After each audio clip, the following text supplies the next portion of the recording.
va juste faire la génération. Et l'aspiration d'esprit, on va la faire demain.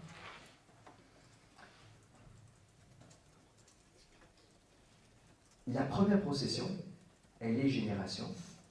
Le problème, c'est si on prend l'image de l'esprit humain, ça ne devrait pas être une procession génération. Ça devrait être quoi? Qu'est-ce qu'on fait quand on pense? Alors c'est Adintra déjà, tout à fait.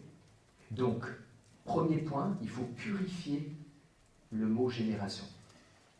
Ça sera Adintra. Comme ça va produire un verbe en Dieu. Ça va être sans temps et sans espace.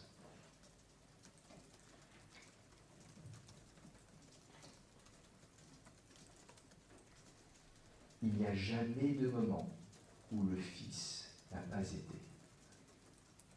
Il n'y a jamais de moment où le Fils n'a pas été. Pas de temps.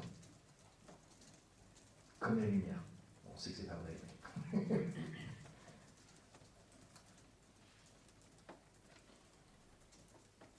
Mais est-ce qu'il n'y aurait pas d'autres mots qu'on aurait... Si on, plutôt que de regarder la génération du Fils, on regarde les processions mentales d'un esprit humain, on n'est pas en train de générer, non, on ne dit pas ça, genre d'engendrer quand on pense. On engendre des idées, oui, poétiquement on peut dire ça. Alors, le terme classique utilisé par les pères, c'est proférer. Le père profère le verbe,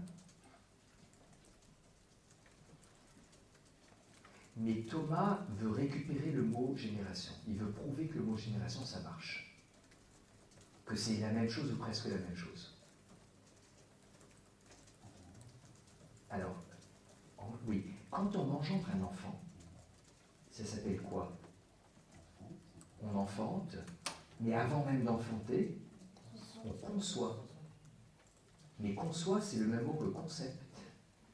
Un concept, c'est quelque chose de conçu. Donc Thomas dit, le Père conçoit la deuxième personne. Le Père conçoit la deuxième personne. Comme on conçoit une pensée. Comme on conçoit un enfant. Et d'ailleurs, c'est le même processus. Parce que qu'est-ce que ça veut dire que de concevoir? Ça veut dire produire quelque chose de similaire. Quand on conçoit un enfant, on ne produit pas un petit chien, un petit chat. On produit un petit humain.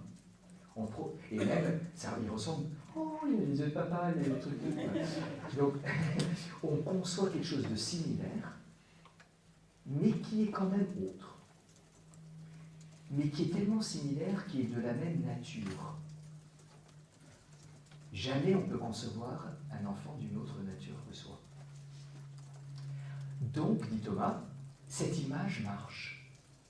En Dieu, Dieu conçoit un verbe qui est similaire à lui, et qui est même parfaitement similaire à lui, parce que Dieu se pense, il s'exprime dans ce verbe, et il s'exprime parfaitement. Donc ce verbe est la parfaite expression.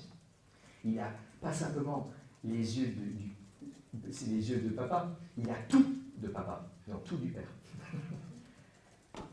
Et d'autre part, il est de la même nature. Et même mieux que dans la génération humaine ou que dans la pensée. En fait, oui, là où je me rends compte que je ne suis pas très pédagogique, c'est que je bascule trop vite de la pensée à l'engendrement. Alors que, en fait, Thomas essaye de montrer que les deux sont la même chose. C'est ça qu'il est en train de montrer. Un verbe, c'est la production d'une image mentale qui va ressembler, quand on se pense soi-même, qui va ressembler à soi ou qui va ressembler à ce qu'on est en train de penser, et qui est de la même nature que sa propre pensée. La pensée n'est pas d'une autre nature que l'esprit. De même, quand on engendre, quand on génère, quand on conçoit un enfant, là vous êtes perdu. Pourtant, Oui, mais en fait, lui, il avait tellement l'habitude de penser qu'il savait ce que ça voulait dire.